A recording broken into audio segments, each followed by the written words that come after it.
प्राचीन समय की बात है। एक बहुत ही संपन्न और शक्तिशाली राज्य था जो अपनी समृद्धि, वैभव और विशाल सेना के लिए प्रसिद्ध था। इस राज्य का राजा वीर प्रताप था।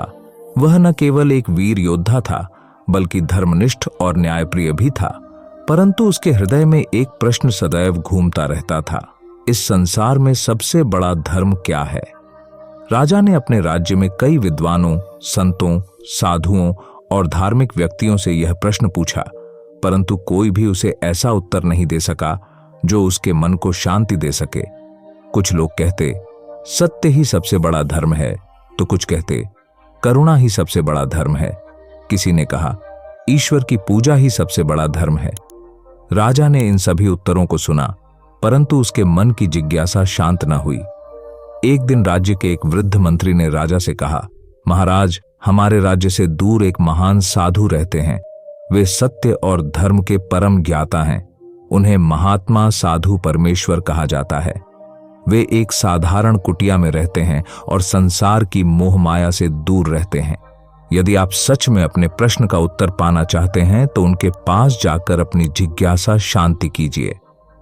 राजा ने तुरंत निर्णय लिया कि वह स्वयं साधु परमेश्वर से मिलने जाएगा। उसने अपने मंत्री से कहा, मैं साधारण वेशभूषा में जाऊंगा ताकि साधु मुझे पहचान न सकें और मैं एक सामान्य व्यक्ति के रूप में उनसे मिल सकूं। अगले दिन राजा ने एक साधारण वस्त्र धारण किया, सिर पर केवल एक साफ कपड़ा बांधा और बिना किसी सैनिक या सेवक के साधु परमेश्वर की कुटिया की ओर चल पड़ा। उसकी यात्रा कठिन थी। मार्ग में ऊंचे नीचे पहाड़, घने जंगल और तेज धारा वाली नदियां आईं, परंतु राजा का संकल्प अडिग था। उसे किसी भी हाल में साधु परमेश्वर से मिलना था। लगभग 2 दिन की कठिन यात्रा के बाद राजा आखिरकार उस स्थान पर पहुंचा जहां साधु परमेश्वर रहते थे। वहां एक शांत वातावरण था। चारों ओर पेड़, पक्षियों की चहचहाहट और हवा में शांति का अनुभव हो रहा था। साधु की कुटिया एक पहाड़ी के शीर्ष पर थी और उनके चारों ओर केवल प्रकृति ही थी। राजा ने कुटिया के बाहर जाकर देखा कि साधु परमेश्वर वहां एक पेड़ के नीचे ध्यान में बैठे हुए थे। उनका मुखमंडल तेजस्वी और शांत था। राजा ने आदरपूर्वक उनका अभिवादन किया और कुछ दूरी पर बैठ गया। साधु ने आंखें खोलीं और राजा की ओर देखा। साधु ने मुस्कुराते हुए कहा, आओ वत्स, तुम कौन हो और यहां किस उद्देश्य से आए हो? राजा ने विनम्रता से उत्तर दिया, महाराज, मैं एक साधारण व्यक्ति हूं। मेरे मन में एक प्रश्न है जिसका उत्तर पाने मैं आपके पास आया हूं। साधु ने राजा की आंखों में देखा और बोले, तुम्हारे मुख पर शाही तेज है। तुम साधारण व्यक्ति नहीं लगते। तुम कौन हो यह मैं जानता हूं, परंतु तुम्हारे प्रश्न का उत्तर देने से पहले मैं तुम्हारी परीक्षा लेना चाहता हूं। राजा चौंक गया, परंतु उसने विनम्रता से कहा, आप जो भी परीक्षा लेना चाहें मैं उसके लिए तैयार हूं। साधु ने कहा, अच्छा तो सुनो। पास ही एक गांव है जहां लोग बहुत गरीब हैं। उन्हें रोज खाने के लिए संघर्ष करना पड़ता है। मैं चाहता हूं कि तुम अगले 7 दिन उस गांव में रहो, उन लोगों की सेवा करो और उनकी समस्याओं का समाधान निकालने की कोशिश करो। अगर तुम यह कर सको तो मैं तुम्हें तुम्हारे प्रश्न का उत्तर दूंगा। राजा ने साधु की बात मान ली और गांव की ओर चल दिया। जब राजा गांव पहुंचा तो उसने देखा कि वहां के लोग सचमुच बहुत गरीब थे। उनके पास न तो पर्याप्त भोजन था, न ही कपड़े और न ही रहने के लिए सुरक्षित घर। राजा को यह देखकर बहुत दुख हुआ। उसने गांव के बुजुर्गों से बात की और उनकी समस्याओं को समझा। राजा ने गांव के लोगों की मदद करने के लिए तुरंत कार्य शुरू किया। उसने अपने कुछ पैसे गांव के विकास के लिए लगाए। उसने खेतों में काम किया, लोगों को अपनी खेती में सुधार करने की सलाह दी और उनके बच्चों को शिक्षा दिलाने के लिए एक छोटा स्कूल भी बनवाया। उसने ग्रामीणों को सिखाया कि वे आपस में मिलजुल कर कैसे एक दूसरे की मदद कर सकते हैं। गांव के लोग राजा से बहुत प्रभावित हुए।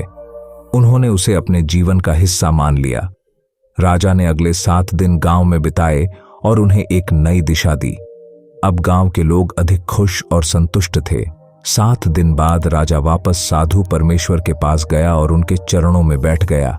साधु ने मुस्कुराते हुए पूछा, वत्स, तुमने गांव में क्या अनुभव किया? राजा ने विनम्रता से उत्तर दिया, महात्मा जी, मैंने सीखा कि जब हम दूसरों की सेवा करते हैं तो हम सच्ची संतुष्टि और शांति प्राप्त करते हैं।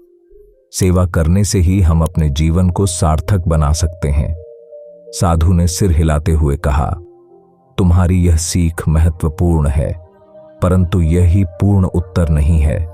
अब सुनो, मैं तुम्हें तुम्हारे प्रश्न का उत्तर देता हूं। साधु ने एक गहरी सांस ली और कहा, इस संसार में सबसे बड़ा धर्म मानवता है। जब तुम किसी भी व्यक्ति, चाहे वह गरीब हो या धनी, निर्बल हो या सबल, उसकी सहायता करते हो, उसकी पीड़ा को कम करते हो, तभी तुम सच्चे धर्म का पालन कर रहे हो। सभी धर्म, चाहे वे किसी भी रूप में हों, अंततः मानवता की सेवा करने का ही संदेश देते हैं। जब तुमने गांव में लोगों की सेवा की, तुमने सबसे बड़े धर्म का पालन किया। राजा के मन में अब सब स्पष्ट हो चुका था। उसने महसूस किया कि यह वही उत्तर था जिसकी उसे तलाश थी, परंतु उसे इस उत्तर को अनुभव करना पड़ा, समझना पड़ा। केवल पुस्तकों में पढ़कर या उपदेश सुनकर वह इस सत्य को नहीं जान सकता था। राजा साधु के उत्तर से अत्यधिक प्रभावित हुआ और उसने उनके चरणों में प्रणाम किया। उसने सोचा कि अब वह अपने राज्य को भी इस ज्ञान का भागीदार बनाएगा। राजा ने साधु से अनुमति ली और अपने राज्य की ओर चल पड़ा। जब वह वापस अपने महल पहुंचा तो उसके मंत्री और दरबारियों ने उसका स्वागत किया। उन्होंने देखा कि राजा के चेहरे पर एक अनोखी शांति और संतोष था। यह वही वीर प्रताप था, परंतु अब वह केवल एक वीर राजा नहीं था, बल्कि एक सच्चा धर्मपरायण व्यक्ति भी था। राजा ने अपने राज्य में बड़े पैमाने पर सुधार करने का निर्णय लिया। उसने जनता के लिए शिक्षा, स्वास्थ्य और भोजन की व्यवस्था को बेहतर बनाने के लिए नए कानून बनाए।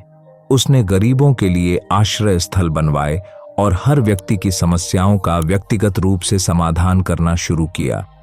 राजा ने यह घोषणा की कि अब से राज्य का सबसे बड़ा धर्म मानवता होगा और जो भी व्यक्ति किसी दूसरे व्यक्ति की मदद करेगा, उसे राजा की ओर से सम्मानित किया जाएगा। राज्य में यह संदेश तेजी से फैल गया कि सबसे बड़ा धर्म मानवता है। लोग अब एक दूसरे की मदद करने लगे। कोई भी व्यक्ति भूखा नहीं सोता था, कोई भी व्यक्ति शिक्षा से वंचित नहीं रहता था और हर व्यक्ति अपने पड़ोसी का ध्यान रखता था। राज्य अब और भी समृद्ध हो गया, परंतु अब उसकी पहचान उसकी संपत्ति से नहीं, बल्कि उसकी मानवता से थी। समय बीता और राजा वीर प्रताप वृद्ध हो गया। एक दिन उसने अपने दरबार में सबको बुलाया और कहा, अब मेरा समय समाप्त हो रहा है, परंतु मैं एक आखिरी आदेश देना चाहता हूं। जब मैं इस संसार से जाऊं तो मेरे लिए किसी बड़े स्मारक या महल का निर्माण न किया जाए। मेरी इच्छा है कि मेरे नाम पर एक सेवा संस्थान खोला जाए, जहां गरीबों, असहायों और पीड़ितों की मदद की जाए। यही मेरे जीवन का सबसे बड़ा उद्देश्य था और यही सबसे बड़ा धर्म है। राजा की यह इच्छा सुनकर सभी दरबारी भाव विभोर हो गए। राजा वीर प्रताप ने अपने जीवन के अंतिम दिनों में भी मानवता की सेवा का संदेश दिया और अंततः इस संसार से विदा हो गया। राजा वीर प्रताप की इस कहानी से हमें यह शिक्षा मिलती है कि सच्चा धर्म केवल पूजा, अनुष्ठान या धार्मिक क्रियाकलापों में नहीं है। सच्चा धर्म है मानवता की सेवा करना, दूसरों की पीड़ा को कम करना और समाज में प्रेम, करुणा और एकता को बढ़ावा देना। राजा वीर प्रताप ने अपने जीवन के माध्यम से इस महान सत्य को अनुभव किया और अपने राज्य में इसे फैलाया। जब हम अपने आसपास के लोगों की मदद करते हैं, उन्हें खुशियां प्रदान करते हैं, तभी हम सच्चे अर्थों में धर्म का पालन करते हैं। यही संदेश हमें साधु परमेश्वर ने दिया और यही सबसे बड़ा धर्म है। बहुत समय पहले की बात है। हिमालय के घने जंगलों के बीच एक साधु रहा करते थे। उनका नाम स्वामी महादेव था। स्वामी महादेव अपनी योग साधना और गहन ध्यान के लिए पूरे क्षेत्र में प्रसिद्ध थे। वह हमेशा शांत और धीरज भरे स्वर में बोलते और उनके चेहरे पर एक अद्वितीय शांति की झलक होती थी।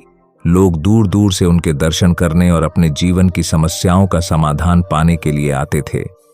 स्वामी महादेव का जीवन एक साधारण झोंपड़ी में बीतता था, जो कच्ची मिट्टी और बांस से बनी हुई थी। उनके पास कोई सांसारिक वस्त्र या धन नहीं था, केवल एक लंगोट और एक कमंडल।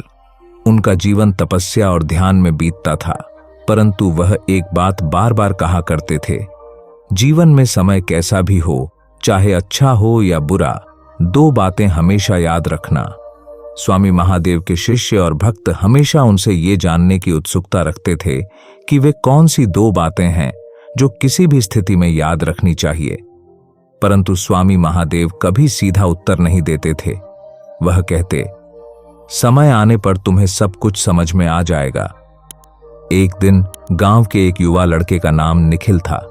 वह स्वामी महादेव के आश्रम आया। वह बहुत ही परेशान और उदास था। उसकी आंखों में निराशा और दर्द साफ झलक रहा था। निखिल का परिवार आर्थिक तंगी और कई समस्याओं से गुजर रहा था। उसके पिता का व्यापार ठप हो गया था और परिवार पर कर्ज का बोझ बढ़ गया था। निखिल बहुत मेहनती और ईमानदार युवक था, परंतु जितनी भी कोशिशें करता, सभी व्यर्थ हो जाती। निखिल ने स्वामी महादेव के चरणों में बैठकर अपनी सारी व्यथा सुनाई और कहा, गुरुदेव, मैंने हर संभव कोशिश की है। मैं दिन रात परिश्रम करता हूं, परंतु जीवन में केवल असफलता और कष्ट ही मिलते हैं। क्या मेरा समय इतना बुरा है कि अब कुछ भी अच्छा नहीं हो सकता? स्वामी महादेव ने मुस्कुराते हुए उसकी ओर देखा और बोले, समय का चक्र कभी एक जैसा नहीं रहता, यह हमेशा बदलता है। लेकिन जब समय बुरा हो तो दो बातें हमेशा याद रखो।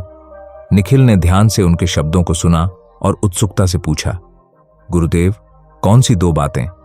स्वामी महादेव ने धीरे से उत्तर दिया, पहली बात, समय हमेशा बदलता है, और दूसरी बात, हर रात के बाद सुबह होती है। निखिल ने स्वामी महादेव की बातों को सुना, परंतु उसे लगा कि ये बातें उसके जीवन की समस्याओं का समाधान कैसे करेंगी। उसने मन ही मन सोचा, समय तो बदलता है, परंतु मेरे जीवन में क्यों नहीं? मैं इतने कष्टों से गुजर रहा हूं, परंतु कोई प्रकाश की किरण नहीं दिख रही।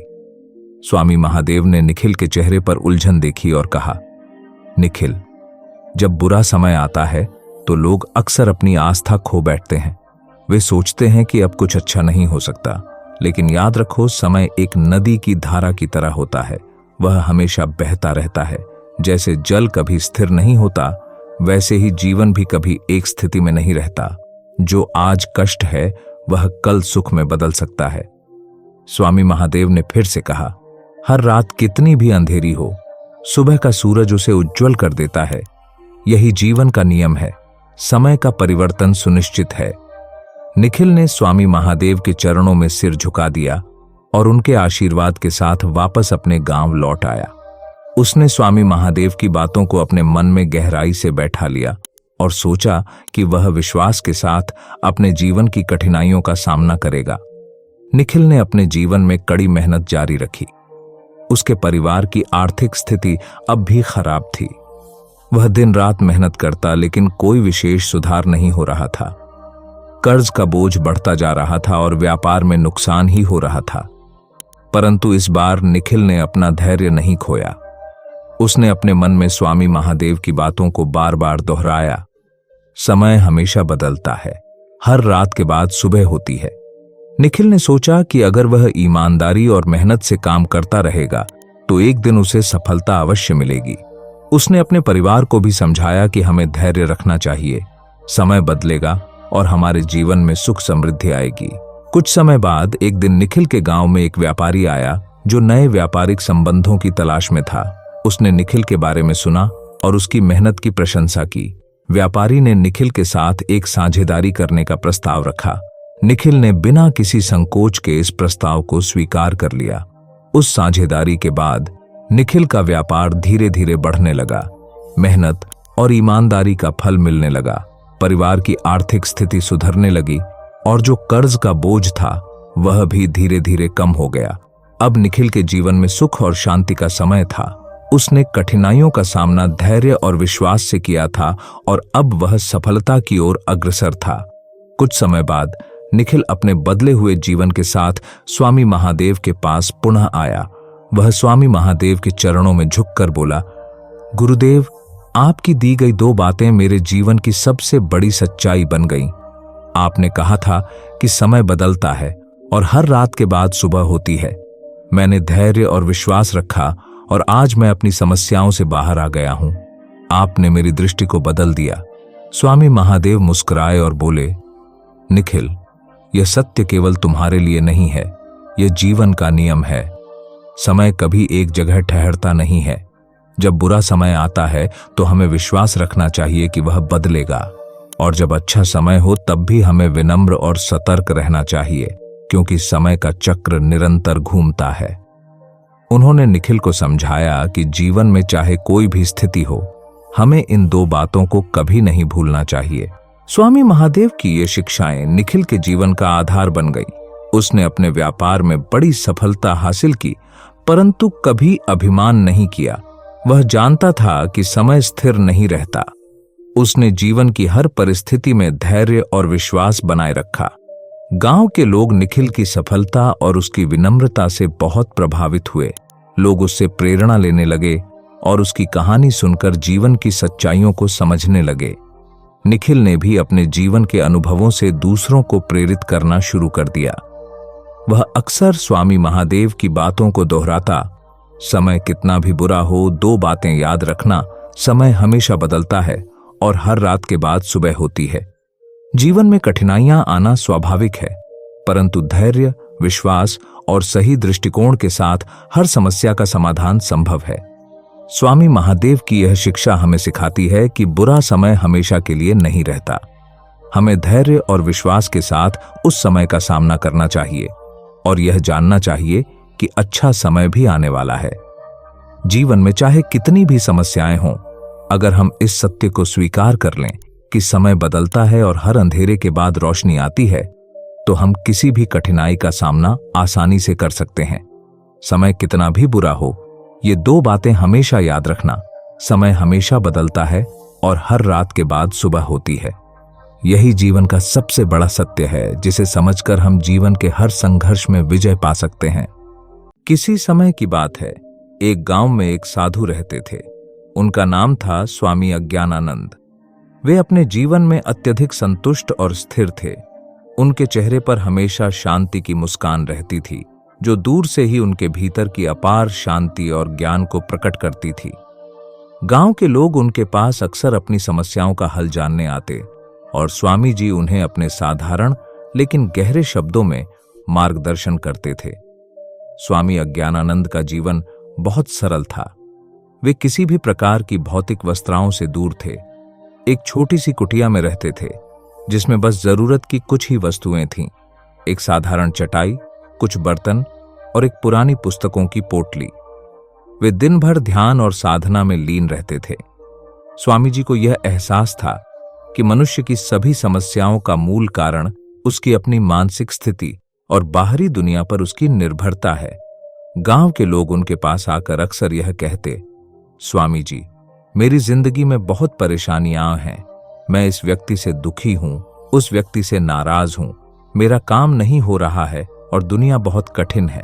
स्वामी जी हमेशा शांत रहते और कहते, तुम सब कुछ छोड़कर केवल खुद पर ध्यान दो, दूसरों की चिंता करना छोड़ दो, केवल अपने काम पर ध्यान लगाओ, यही सच्चा मार्ग है। गांव में एक युवा लड़का था जिसका नाम रामू था। रामू एक मेहनती युवक था, लेकिन वह हर समय किसी न किसी परेशानी में उलझा रहता।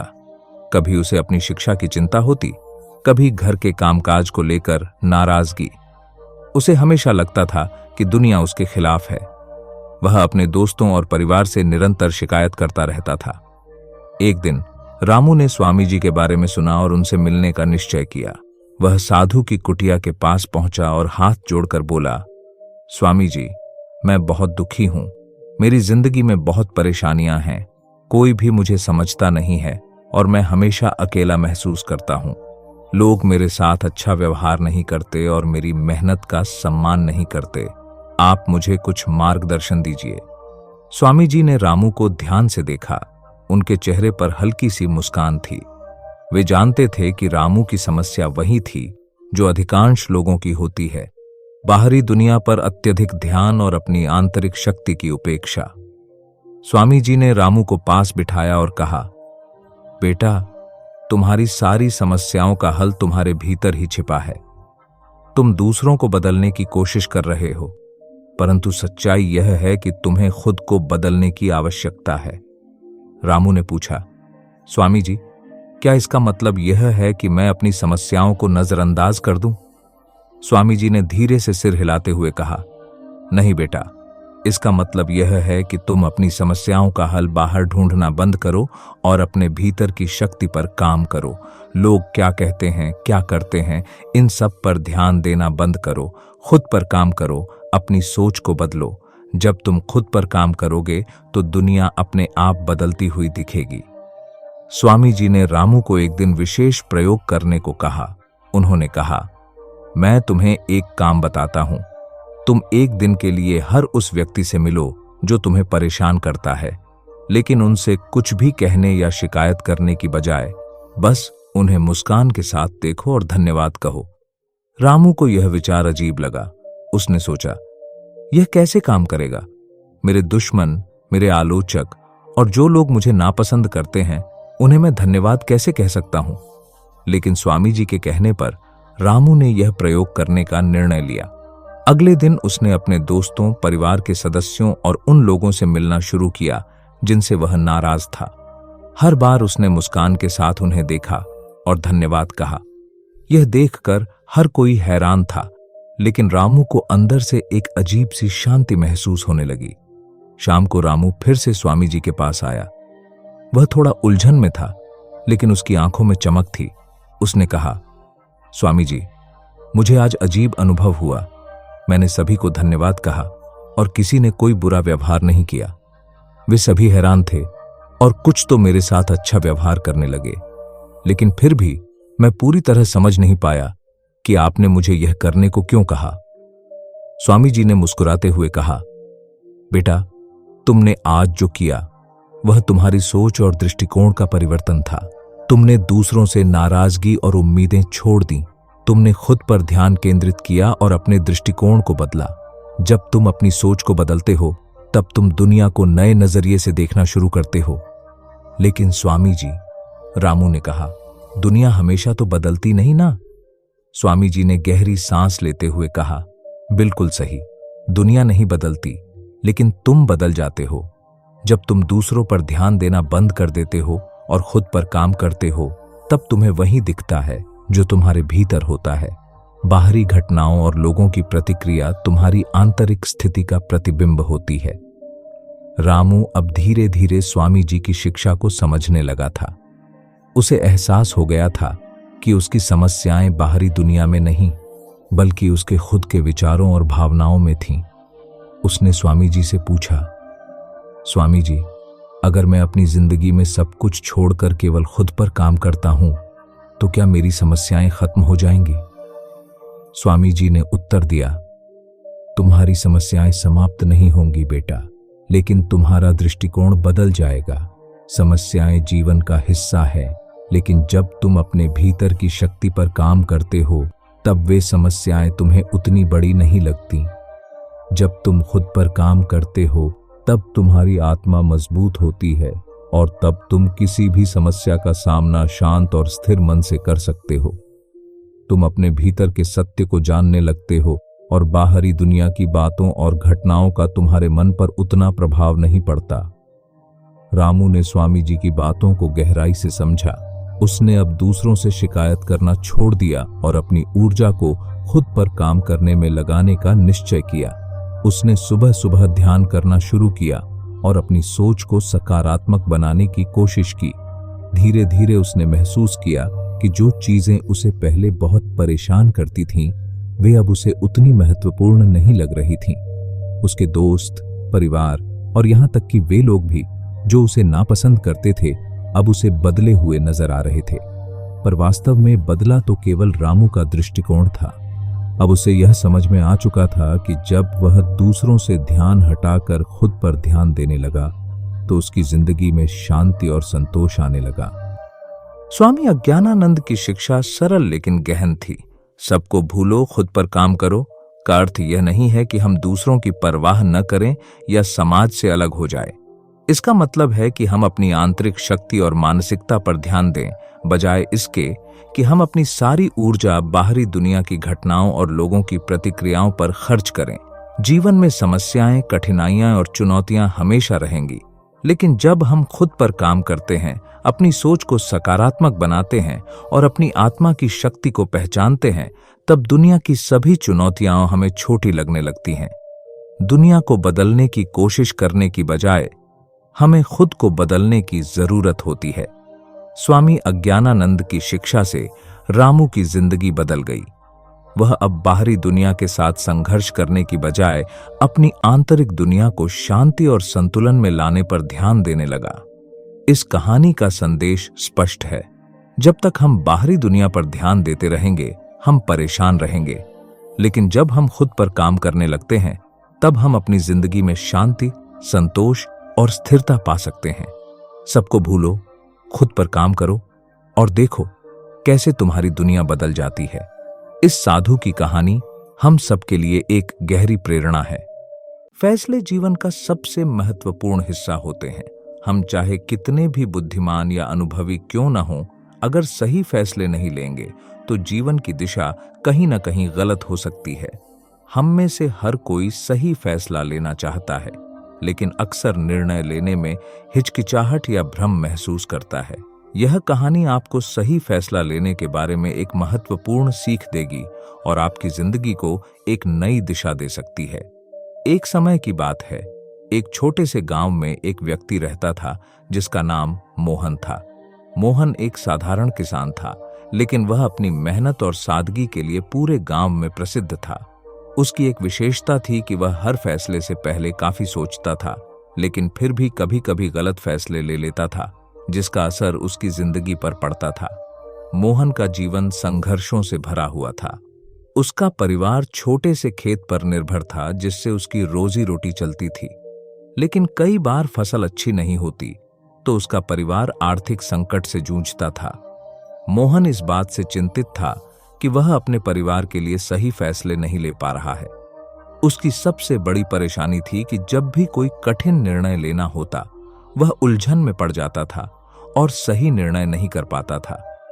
एक दिन मोहन अपने खेत में काम कर रहा था, तभी गांव के बाहर से एक साधु महाराज गांव में आए।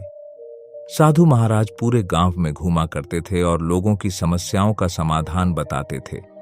लोग उन्हें संत मानते थे क्योंकि उनके पास हर समस्या का हल होता था।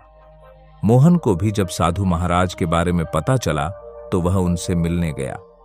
साधु महाराज एक बड़े पेड़ के नीचे ध्यानमग्न बैठे थे।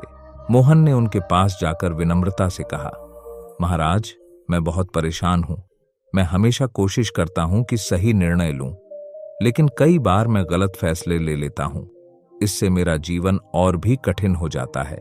कृपया मुझे सही फैसला लेने की कला सिखाएं। साधु महाराज ने उसकी बात सुनकर अपनी आंखें खोलीं और मुस्कुराते हुए बोले, बेटा, सही फैसला लेना एक कला है और इसे सीखना समय लेता है। तुम्हारे जीवन के सभी फैसले तुम्हारी सोच, अनुभव और धैर्य पर निर्भर करते हैं। अगर तुम इसे समझ जाओगे तो तुम्हारे सभी फैसले सही होंगे। साधु महाराज ने मोहन को पास बुलाया और कहा, तुम्हें सही निर्णय लेने के लिए 3 महत्वपूर्ण बातें समझनी होंगी। 1, धैर्य और शांति। सबसे पहले तुम्हें धैर्य रखना सीखना होगा। जब भी तुम किसी फैसले के सामने होते हो, तुरंत प्रतिक्रिया मत दो।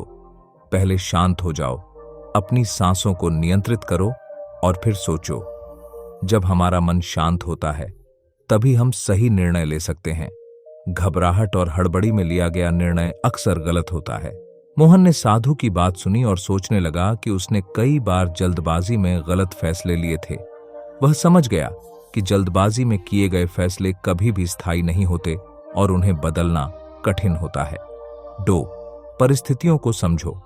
साधु महाराज ने आगे कहा, दूसरी बात, हमेशा परिस्थिति का सही मूल्यांकन करो।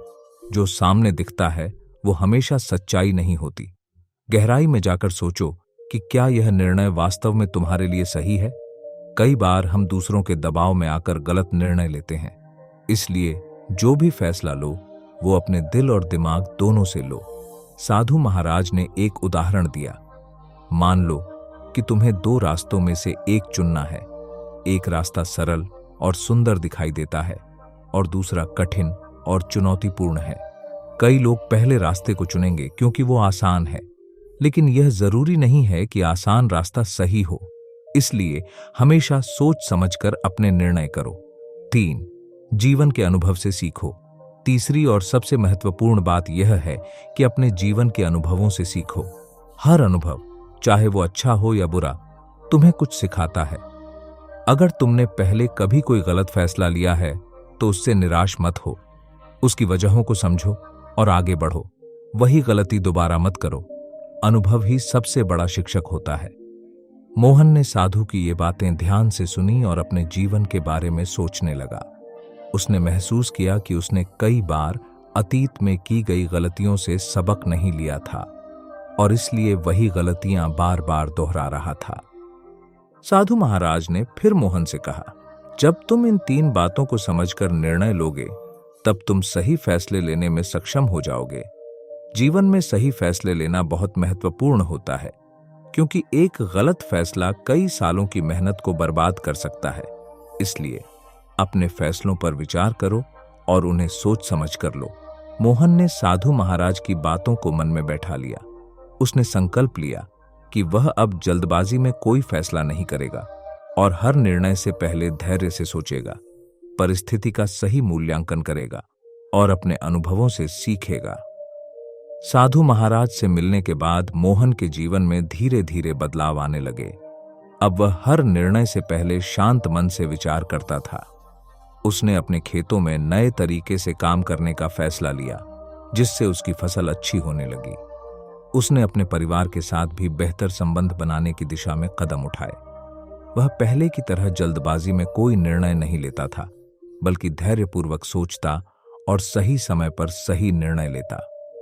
कुछ समय बाद मोहन का जीवन पूरी तरह से बदल गया। उसकी आर्थिक स्थिति सुधरने लगी और वह अपने गांव में एक सम्मानित व्यक्ति बन गया। लोग उसकी सफलता का रहस्य पूछते थे और मोहन उन्हें वही सिखाता जो उसने साधु महाराज से सीखा था। कहानी हमें यह सिखाती है कि सही फैसला लेना जीवन में कितना महत्वपूर्ण है।